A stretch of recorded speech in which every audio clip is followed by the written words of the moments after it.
I see a new face, I'm friendly, so I stop and introduce myself, welcome her to the barn, etc. And so she asks me what horse is mine. So I point to Checote's stall. I'm standing outside of it and tell her that this horse is mine and the one behind him is mine. And she points to his stall and she said, "That horse is yours?" And I said, "Yes, why?" And she said, "Well, I don't want you to think I'm crazy, but I have the ability to see angels. And this horse has two angels in his stall that never leave him." You are listening to the 5 a.m. podcast, and today is your day.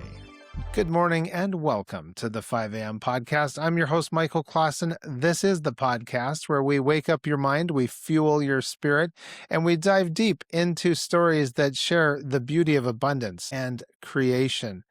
Have you ever experienced a bond so powerful that it felt like it was written in the stars? Well, our guest today knows that feeling intimately. For 23 years, she shared an extraordinary, unbreakable bond with her horse, Checote. Through a journey marked by incredible trials, she witnessed the moments that completely defied explanation, including a terrifying evening when, without a saddle, boots, or a map, she laid down the reins and trusted her horse to lead her through a maze of trails to save a friend's life. There's something special about those horses. Our guest Tammy is a lifelong horsewoman and the author of the deeply moving true story, Checote's Angels. Please welcome with me Tammy Holsey. Tammy, welcome to the 5 a.m. podcast. Thank you so much for having me. I'm delighted to be here. Oh, yes. Well, I'm excited. I love it. I love talking about horses. I know I've got some great childhood memories of riding horses. So, Tammy, you spent 23 beautiful years with Checote. Yes. Now, before we get any further than year 23, I got to ask you, where did the name come from for Checote?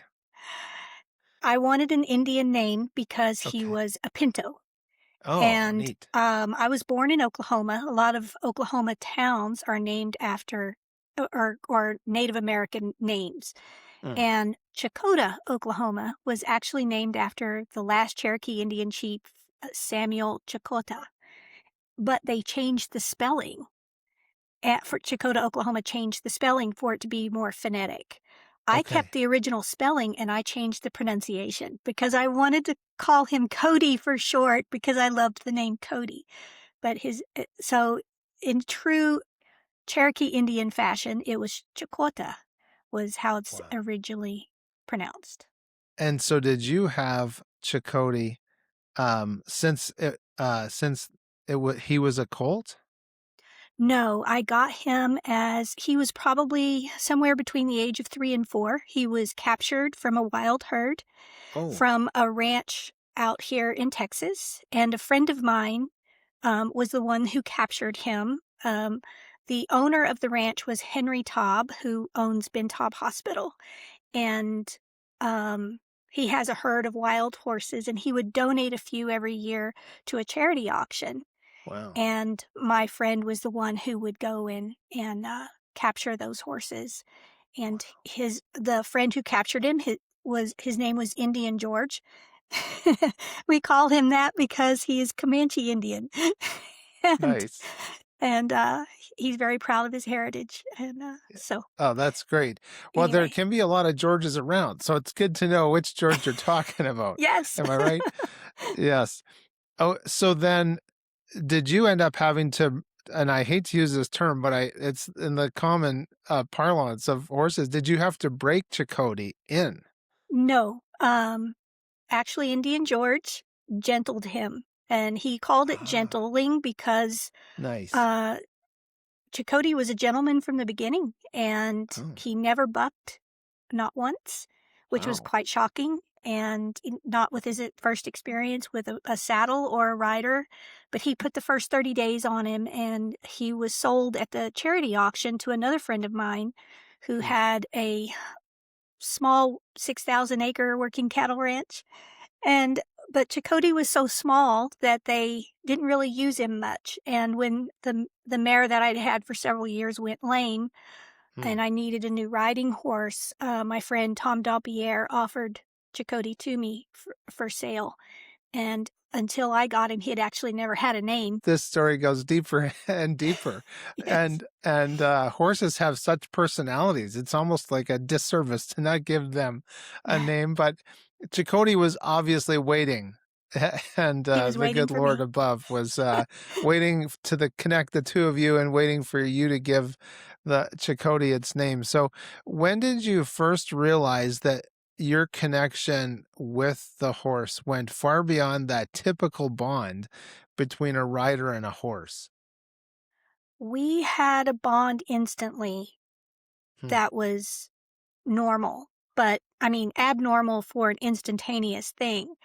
But Yes. the out of this world bond happened over time, and it really happened after his terrible accident. He had a horrific accident at the boarding facility where I used to keep him, Oh. and that was a really hard night for both of us, more him than me, but it was very Hmm. emotional for me as well. But what ended up happening is a helicopter had buzzed the pasture with its Oh. searchlights, and it Hmm. was after dark, and it was about 11 p.m., and it buzzed the pasture, and it sent the whole herd running. And Checote had always hung out with his favorite companion horse, which was this huge black draft mare named Star. And he looked really funny with her because he was so little. He was only Yeah. 14 hands if you're a horse person at Yep. all. And she was huge, and they were, Mutt and Jeff, very mismatched, but he just loved her.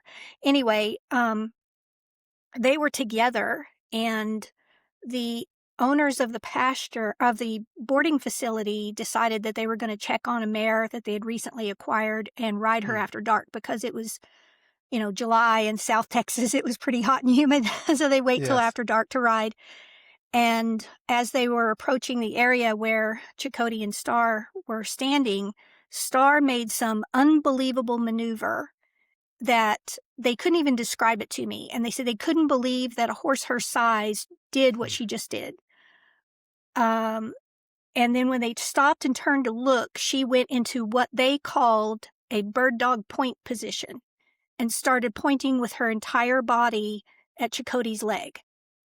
And Wow. they just felt it was so incredibly bizarre that um, they approached to see what was wrong, and that's when they found that his leg was devastatingly injured, and they called me right away, and they called the vet right away, and we were able to get him into surgery within an hour of his accident, which is what saved his life. So literally, the horse saved his life, getting him Wow. help. Wow.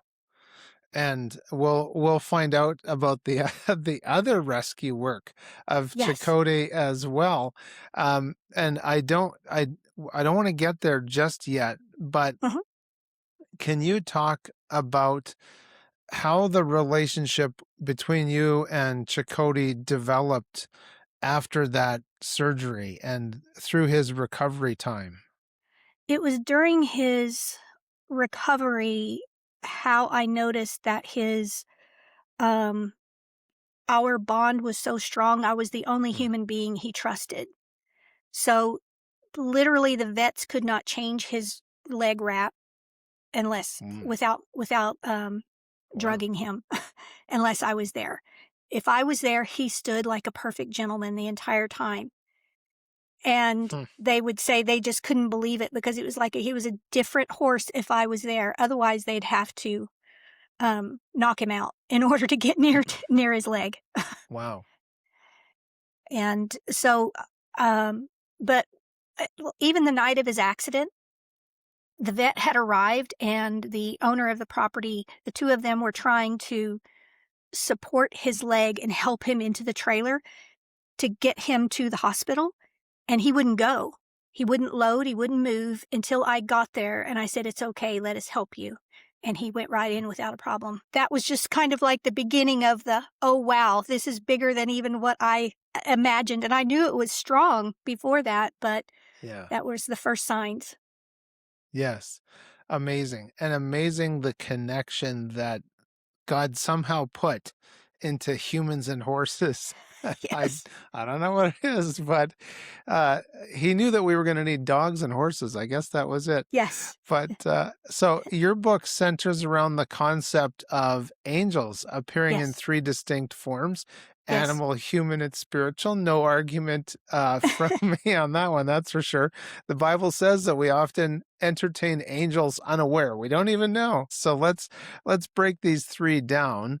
Yeah. How did Checote embody the animal angel in your life? Well, he was an angel to my Wow. dog Okay. Tanner, and then he also had an angel, 2 companion horses, one being Star, served as an angel Mm-hmm. for him. Yeah. But also I had another horse named Coco, who was a beautiful Appaloosa mare, and as he Mm. was recovering, I would only allow Coco to be turned out with him Huh. because she protected his leg, and if there were other horses around, she would literally guard his leg and keep other horses away from him, Wow. and she would also let me know in no uncertain terms if there was something wrong Hmm. and he needed attention. So, so in that regard, but him being the angel for my dog, this is an awesome story. You're gonna love this. Love it. So I had this uh, beautiful Husky German Shepherd mix named Tanner, and the very first time Tanner ever went out on a trail ride with us, and this is pre-accident. Okay. Um, we were on my friend's ranch. He had a 800-acre ranch, and we were just riding out there. But I didn't realize how hot it was going to actually get that day. Hmm. And this is the first time that Tanner had, been out with us, and we only rode for an hour or two. But it got pretty hot, so we started heading back. And on our way back to the barn, uh, Tanner started staggering, from the heat, Hmm. and Wow. it was obvious that he was in dire straits, medically speaking. And um, as soon as we approached the barn, there was a large stock tank, full of water, and I jumped off Checote, scooped Tanner up. I say that lightly. He was about 70 pounds, and put him in the water. And I stood next to the tank, splashing water on Tanner, and my other friends were, kind of all standing around the stock tank as well, still on horseback. And 2 of the horses that were with us were Checote's girls, his Okay. barn mates, Yeah. his girls. But everybody was getting hot, kind of sitting in the sun.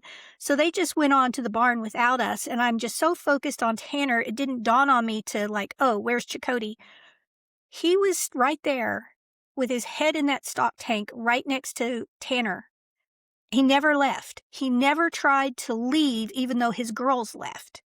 Wow. And it was just the 3 of us sitting out there. If you know anything about horse behavior, you know that horses are herd animals. Mm-hmm. And especially if they are with a companion horse or a horse they've trailered with, they get really bonded, and they don't want to leave Yes. him. Checote paid no attention whatsoever. And as soon as Tanner started to recover, physically, I scooped him out of the stock tank and set him down and got back up on Checote and started walking up to the barn. Now, Checote was an incredibly fast walker. He was part Morgan. Oh. And so he had a very fast, natural gait, but he walked so slow that that dog never had to break out of a slow walk Wow. because he would not leave Tanner and he wouldn't walk faster than Tanner could walk. Hmm. And from that day on, Tanner was like, Checote is my boy. And he would if we were out riding and we had to cross a road, Tanner would tuck himself up underneath my left stirrup, and Checote always checked to make sure he was there, and then we would cross, and he would never cross faster than the dog would walk. He Wow. was always very careful of the dog, making sure he was okay. So in that regard, Checote was Tanner's guardian. Nice. Yes. Well, and so then looking back at human angels who've crossed your path, during Checote's life. How did I will say creation? How did the good Lord Himself bring the exact right people into your circle at the precise moment that you needed them? Well, the human angels, of course, me being number one because I was his caretaker, but I also I had to travel a lot for work. So um, I had a young girl that was the one and only other person that Checote would let touch his leg to change a bandage without fight. Wow. And she was a high school kid, and he just adored her. And so she was an angel to him, but also the one that was really responsible for his saving his riding career because his leg was leg injury was so devastating that the vets said that he suffered the most devastating injury that a horse can suffer and still survive it. Wow. And so the fact that he even was able to be ridden after that was just remarkable. But it was my farrier who Hmm. invented on the spot a physical therapy shoe and helped him recover so that he could walk more normally again. He was never normal, but for Hmm. many years, unless you knew what you were looking at, you would never notice that he had kind of a limp in his, or a hitch in his get along, as I like to say. But my Okay. farrier, and then of course there were a lot of vets, right? He had several surgeries, and um, a lot of vets just did a lot to save his life and his Wow. riding career as well. I was thinking about the Morgan horse. That is, I think, the earliest American horse breed. Right? And correct me if I'm wrong, but I'm pretty sure they're known as the horse that chooses you. Is that right? Yes, yes. And they're And also the horse that do not quit. The they Morgan keep is the on one that going. do not quit. Yes. If you need some tree stumps pulled out, get a Yes. Morgan. How far back in your family history is there relationships with horses and the humans? Oh, as far back as I know. My grandmother taught me to ride. I love history, of course, as people who listen to 5am podcast will know. I slip that in wherever I can, but I would love to talk, seeing as how you're from Texas, and I love that great state of Texas. If we can talk a little bit about the history and maybe that sacrifice of the Alamo and the conflicts that have gone on to make Texas what it is. What can you tell us about that? So my four-time great-grandfather died defending the Alamo. His Oh, name was wow. Gordon C. Jennings, Hmm. and the Alamo was besieged by 4,000 Mexican troops during the Texas Independence Battle. Hmm. And there were originally 189 men inside the Alamo, and then they received some reinforcements. And there was 230 something. I don't remember the exact number, Right. but against 4,000. They Wow. held off the Mexican army for 13 days. And then the Alamo was overran, and all that were inside the walls were killed outside of women and children. They did spare the women and children inside the Alamo because there were several families that were inside the Alamo as well. But Wow. as far as soldiers go, they killed all of the soldiers, including my four-time great-grandfather. So how I kind of connect with that, with the story of Texas history, is Mhm. when the news of the Alamo's demise came through a rider. This is in 1836, so keep in mind there's no roads, there's no cell phones, there's no Yes. there's no maps, there's nothing. My four-time great-grandfather had been given a section of land, which is 640 acres, Mm. for joining Colonel William B. Travis's army. And so his family, which was his wife and their four children, um, were living on that section of land, and that section of land is outside of what is now Austin, Texas, Mm. and in a small town that's It's called Manor. It wasn't called that then. It was just land. But um, I descend from Gordon's youngest daughter, whose name was Katie, and she was 10 years old when the Alamo fell. And they sent, whenever the news came that that the Alamo had fallen and there were no survivors, and that they needed to basically escape because Santa Anna was bringing his army through their exact path where their homestead was, and he was burning and killing everything in his path.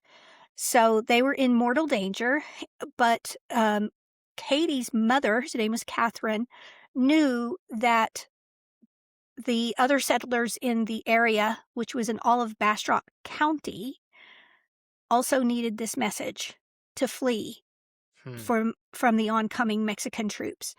And so she put little 10-year-old Katie on a bareback Paul Revere-style ride and sent her off around Bastrop County at the age of 10, no map, no GPS, no saddle, to warn everyone basically that Santa Anna's army was coming and they needed to pack up and flee. In the meantime, Katie's mother packed up the remaining children and her pregnant daughter-in-law, because she had grown sons from a previous marriage, and left without Katie. So Katie rode that horse all over the county, making the warning, and then she left with the final family that she warned. And it was a really wet and cold march.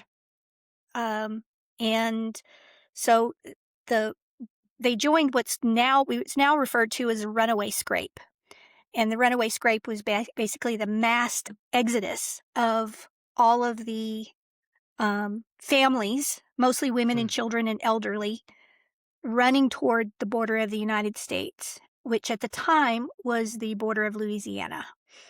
And because Texas was a territory owned by the country of Mexico. Yeah. And when Texas declared their independence from Mexico, that's why Santa Anna said, no way. Right. And he was going to fight that battle, but he didn't win. Anyway, so Katie's mother made her way to the far side of Houston, what is now Houston, and got stopped at the banks of the Trinity River. And like I said, it was a very cold and wet march, and the Trinity River had swollen and jumped out of its banks, and it was 5 miles across. Whoa. And the only way to get across the river was by ferry boat. And it was a week-long wait for your turn to get on the ferry boat. Wow. And you had to cross the Trinity in order to continue your journey on into Louisiana or the border of the United States. So that's where Katie reunited with her mother. She found her on the banks of the Trinity. And while they were there waiting for their turn, they received word that Santa Anna's armies have been defeated by General Sam Houston. Mm-hmm. And so Katie's mama just packed up the kids and turned around and went home. So nice. And she lived out her days on that 640 acres. Yes, and thank God for Sam Houston. And boy, does that man have some great stories as well, which we don't have time for. But so many, as it has been said that a wise man or a woman plants a tree for the next 4 or 5 generations. But the same can be said for those other men and women who were integral in defending and securing and fighting for freedom and independence. So what a great story. Now we'll switch back to your book and Checote. Sure. Thank you for that delightful rabbit trail into Texas history and your family's history as well. What made you want to write this book? Well, let me tell you, I really felt like it was just too meaningful not to share. Mm-hmm. There were too many stories that were going to make too much of a difference in people's lives, and it was just too meaningful not to.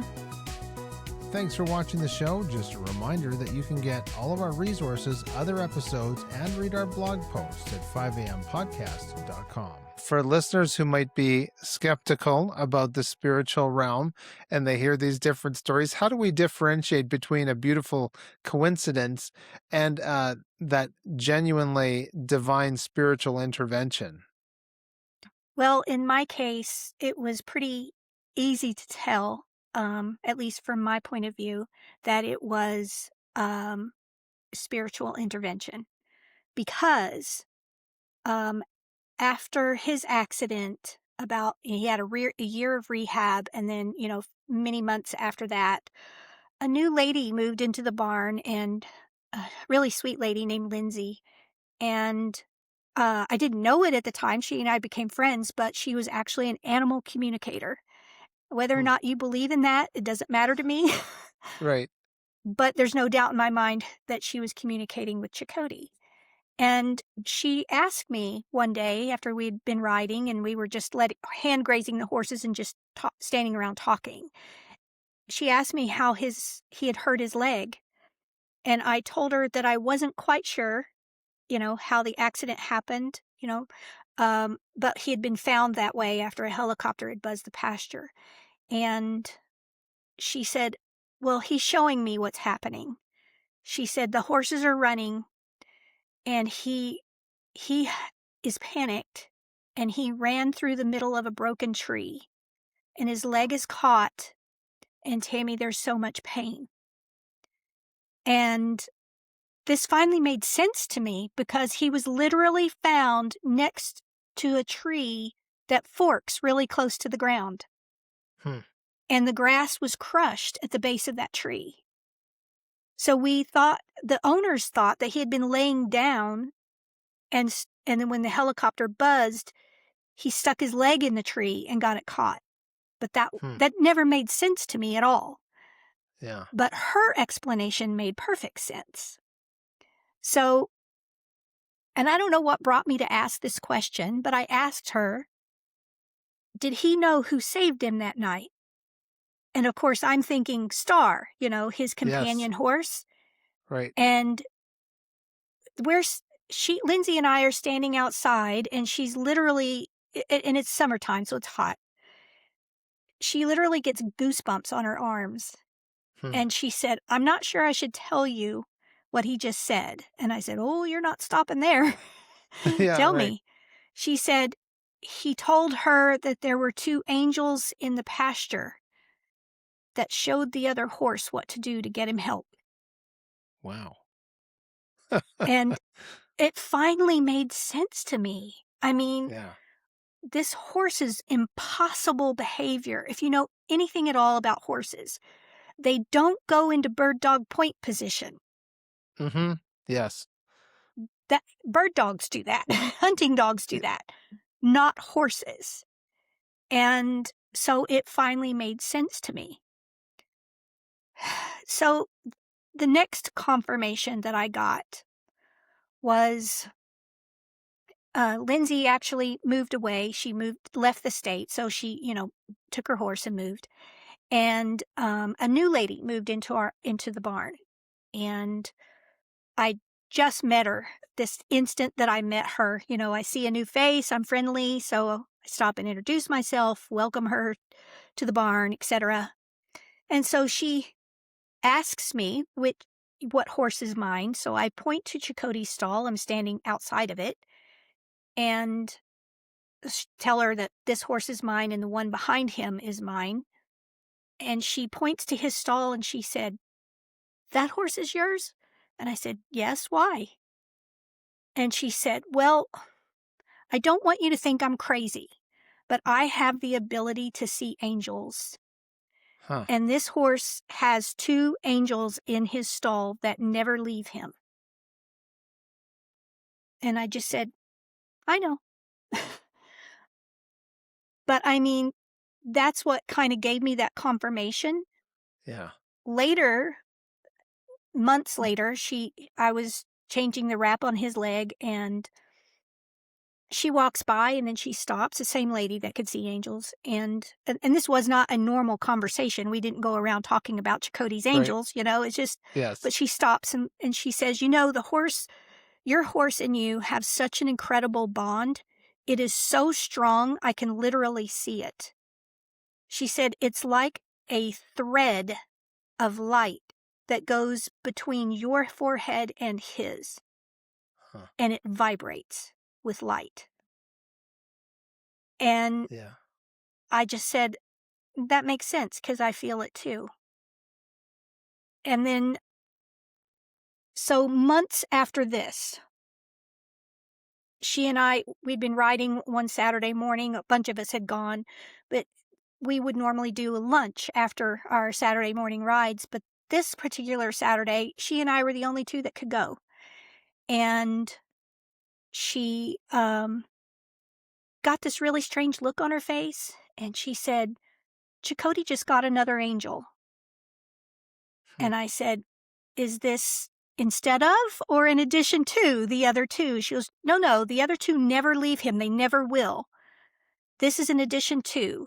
This angel has come in for a specific purpose Hmm. because Checote is going to have to help someone, and this angel will guide him in that.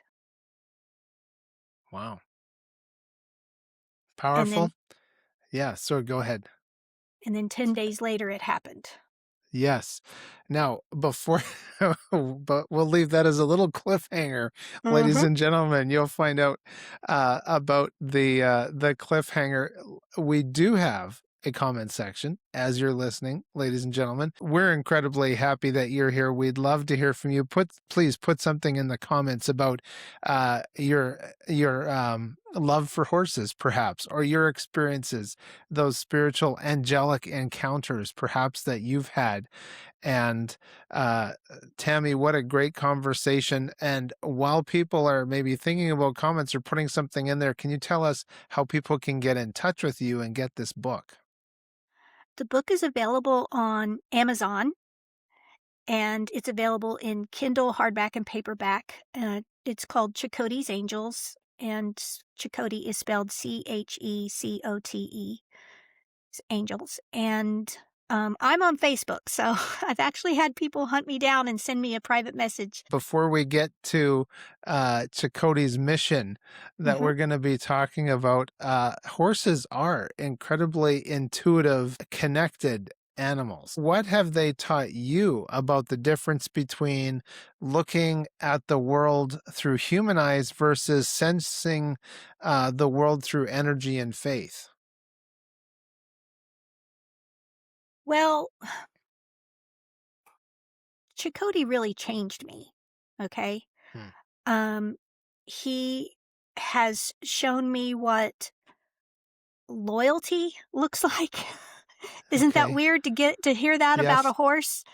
But I mean, he was truly loyal, and he Hmm. was my partner. He was my soulmate. He was my best friend. He was the single most meaningful relationship of my life. As sad as that is, it's the truth. Hmm. He protected me from so many things. I mean, I literally could, for instance, we were clearing the trails one day and we would ride horseback because the only way to get to the trails. And we would take little clippers and, small saws and stuff and strap them to our saddle and go out on the Hmm. trail. Well, I'm trying to clip some branches that are hanging low enough to take your head off if you accidentally go underneath it. But I can't reach. I'm pretty short. Checote was short. I can't reach where I need to clip without it turning into a spear, and making it even Uh-huh. more dangerous. Yes. So I parked him underneath where I needed him to be, stood up in the saddle, and started cutting. Wow. And the branches are falling, and he never moved because I was standing up on him. Wow. That's just one small example of the things that he did to protect me.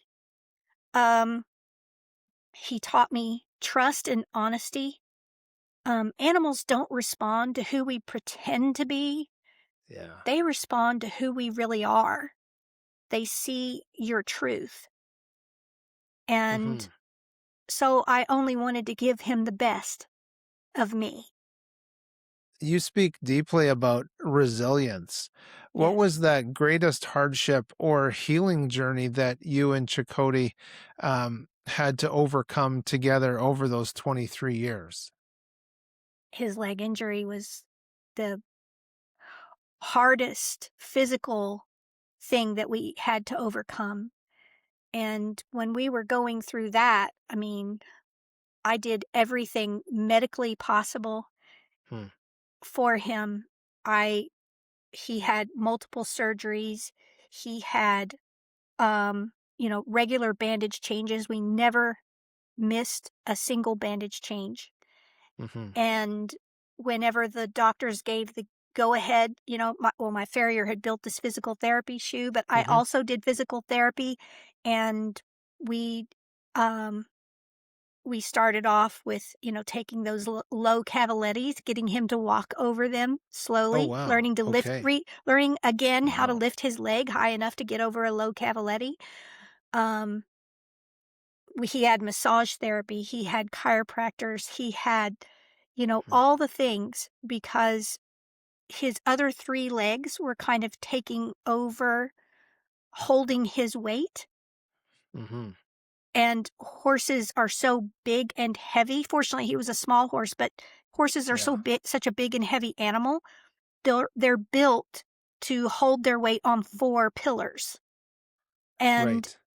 when you lose one, the other 3 will break down, you know, over Ah, time. yes. And Okay. so we wrapped his other back leg to help support it, knowing it was going to have to take over more of the job. Hmm. Um, So there was a lot of things that we did to assist him, including prayer. Yeah. He had a prayer chain that was countrywide, worldwide, because I know people all over the world, and we Love it. had a big prayer train Love it. going for him.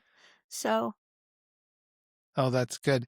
Okay, so you've talked about riding at night when it's cooler in that hot mhm. Texas heat, and so this is the incident. I guess was it 10 years ago or was it 10 years into your relationship with Checote?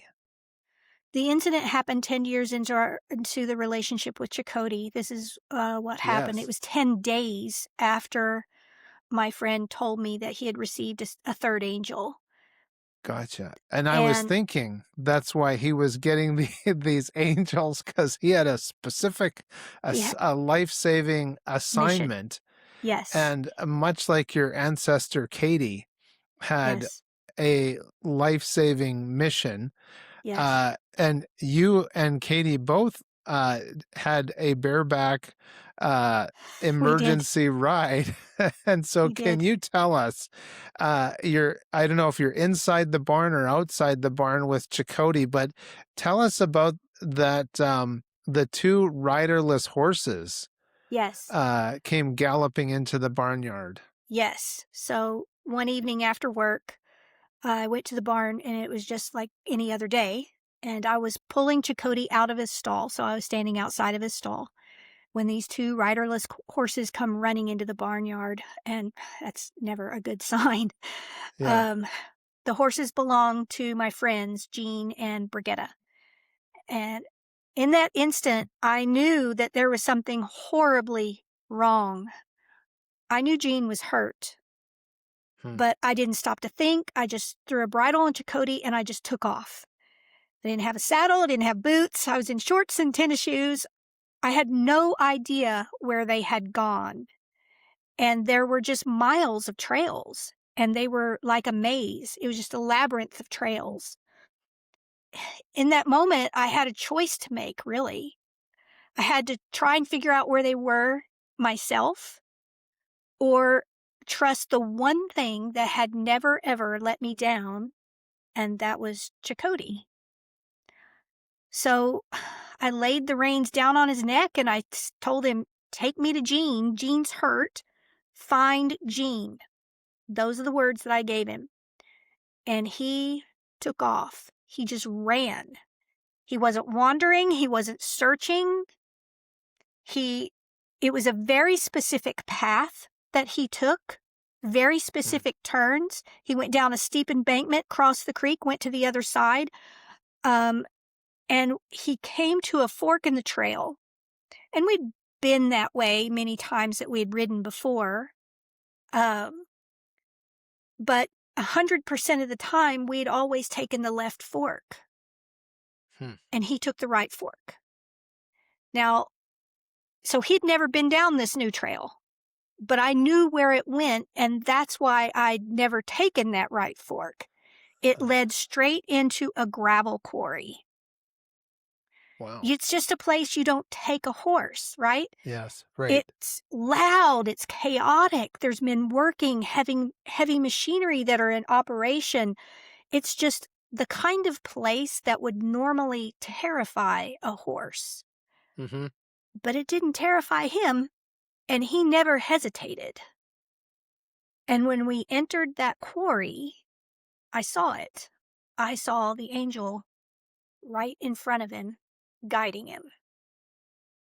And when we got into the quarry, he then took a left, and he went back toward the gravel pit, which is the actual pit that they would mine this sand and gravel, right, where they were excavating in there. And when he hit the rim of that pit, he leveled out into a run as hard as he could possibly run. And he had not run like that since his accident. And we got halfway around the pit, and the angel disappeared. And he stopped. And I'm looking around, and I don't see anybody. I don't see anything. And so I pulled my cell phone out, and I called my friend Brigitta, who was one of the ladies whose horse had come back without her. And she answered on the first ring, and she said, "We're right below you." And I looked down at the bottom of the pit, and there they were.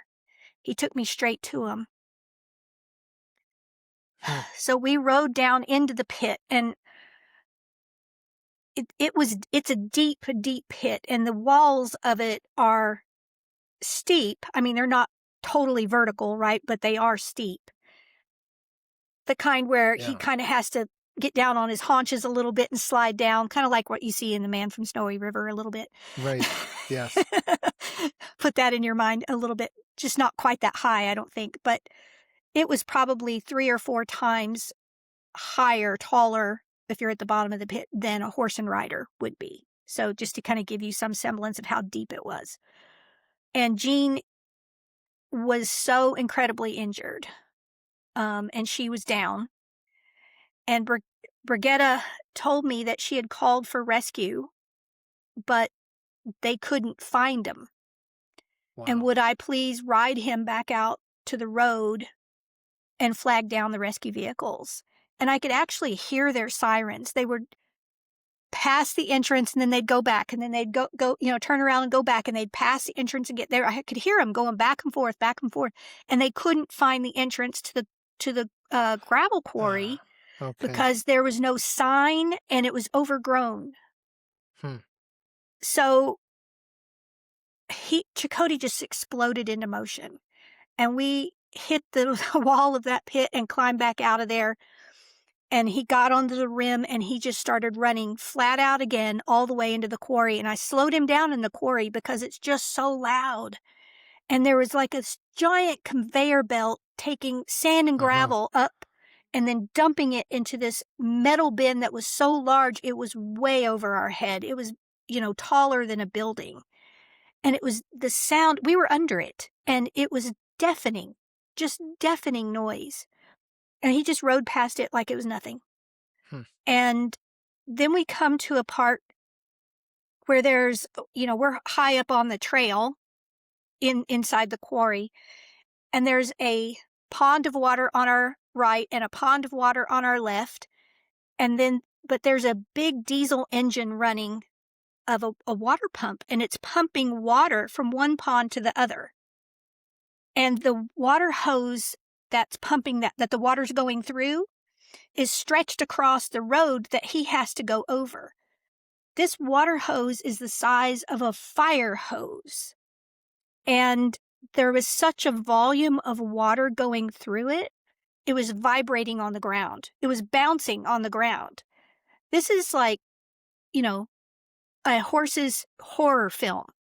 Yes. Right? Right. He steps over it like it's nothing. Hmm. And I think it was because the angel was still in front of him because I could still see it. It Wow. was in front of us the whole time we were in the quarry. Hmm. And I got out to the road. I flagged down the first vehicle, and we had to go through it again to, Yes. to take them back to Gene. And so get to the part where Gene is, and the driver says, "I've got 2 more vehicles coming. Can you lead them back here too? They're not going to find this." Wow. Wow. So we went through that gravel quarry 8 times, and Hmm. I saw the angel in front of us every single solitary time. Hmm. And he never Wow. faltered. He never quit. Um, that day I didn't find my friend. Checote did. Yeah. Right. No, absolutely. Yes. So can you describe for us what that angel looked like or what energy felt like with that angel? Yes. So mostly I saw wings. It wasn't bright white, it was just muted, but I Hmm. just saw, and it was just a form. It didn't look like a human form. It didn't look like anything. It was just a form and Yeah. wings. And it just glided. It Hmm. was at our level, and it just glided, and every time I saw it, I went, "Oh, good, I'm glad you're there." It was just like this calming presence. It was not shock. It was not anything other than just a Hmm. calm knowing. Right. And I just think I was blessed to be able to visually see it. I've never seen one before or since. I'm curious about Star because that's the first name of our childhood horse, Star. Was there a continued relationship between Checote and Star? No, I never knew Star's owners. I just Ah, knew okay. her. Um, and I moved him from the boarding facility where he was injured after a few months, not because they did anything wrong, because they didn't, and they were Uh-huh. fabulous. It was because this other boarding facility was closer to my office, and I could get there on a lunch hour. I could get there quickly after work Okay. and not spend so much driving time, and especially when you live in Houston, which I did at the time. Yeah. Traffic is a nightmare. Right. So anything you can cut out there really helps. Yes. And so then is that the same boarding uh facility Where where he you found met Jean. these two where you found Yes, Jean? Yeah. yes. And Wow. where I met Lindsay and Oh, met the that's lady right. who could Yes. and met the Mm. lady who could see angels. Yes. Wow. Yeah. So wonderful, all the gifts and talents that so many people have, and that's one of the reasons why we love doing 5 a.m. podcast is sharing these incredible stories. And I don't even like to use the word incredible because they are credible stories. They're just beyond what we could ask for or imagine. Uh, Right. I do want to ask, what was maybe you've answered this already, but was there a greatest hardship or healing journey moment that you and Checote had to overcome together over these 23 years? I went through a divorce Hmm. while I had Checote, which was a really difficult thing for me. Um, Anytime you have a Hmm. spouse that is not faithful, Yep. that really stabs you hard. And I had a really difficult time with that. Checote was my sanctuary during that Hmm. time. Hmm. And he, um, it's not like I would talk to him about anything. Right. Yeah. It's just when I was with him, I wasn't a woman whose marriage had fallen apart. I was just Tammy. Mm-hmm. And if I was having a particularly hard day, I would just climb on his back and we would just run Yeah. because that was Wow. his And favorite thing was running. so after finding Jean, um, did Checote change in personality or anything like that? I'll give you an example. In later years, toward the end of Checote kind of crashed his body and the door Mm, jamb caught him and held him up. But he turned and looked at me, and I heard him as clear as if he had spoken English. It's time, and I need your help. hmm. And I promised him, I told him out loud, okay, I'll help you tomorrow. And I kept my word. Wow. Wow. Monumental moment in that relationship. So then trust seems to be a huge factor in all of that. And even in that conversation with Checote, Yes. how has your definition then of trust evolved from maybe the day that you laid those reins down on Checote's neck, and then who you are today in the work that you do? Well, the day that I laid the reins down, I trusted him because I honestly felt like he could do it. Hmm, It never dawned on me to not to. right. And um I don't know why I thought he could sense it because at the time at that moment didn't think of the angel being there and this being Hmm. his mission. It didn't dawn on me at all. Um it wasn't until I saw it that I went, "Oh, okay." There it is. Now I got it. Yeah, right. But keep in mind that I didn't spend a lot of time thinking about it because I'm on the back of a running horse and I'm bareback. Yeah. So I'm Yes. just, and I'm trying to look around well enough also to see, do I see Jean and Brigitta anywhere? Hmm.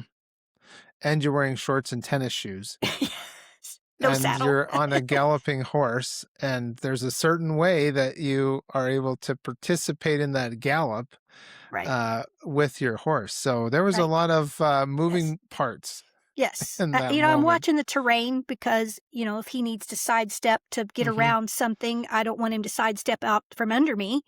So I'm Right. having to watch the terrain so I can anticipate, any sudden movements that he's going to be making outside of straightforward. But Yeah. anyway, yeah, it's taught me to be more me, Yeah. right? And stand in my own truth because a lot of times whenever you interact with people, you'll get a version of you. They'll get a version of you, right? Yeah. And you may present a different version of you to one person versus a different person. If Checote could hear us right now, what is that one message, maybe of gratitude, that you would say to Checote if you had that opportunity? Truly a gift from God. Right. Having that kind of a relationship with an animal is truly a gift from God. Yeah. And I'm fortunate that I was open enough to see it, to understand it, and to Hmm. realize it. Yes. And to see that humans have assignments from God, animals have assignments from God, and creative purpose plants, every seed produces after its own kind. And so tell us about Jean. Like, who was this person? Obviously, of course, special to the creator, but what can you tell us, maybe the before and the after of Jean's rescue? Well, Jean was very, very injured. Her shoulder was shattered, Hmm. and she had to have a complete shoulder replacement from that accident. I'm so thankful for animals, how God uses every bit of his creation. Nothing is wasted. Everything Nothing. has a purpose and an opportunity. And we really are gifts. Even the ones we don't like, they're gifts to us. Uh, for the person, maybe they're up, they can't sleep, they found 5 a.m. podcast. Maybe they're feeling a little bit lost, a little bit disconnected. Perhaps they're praying for a sign. What do you hope that that person would take away from Checote's angels and your experience with your horse and the others in the barn?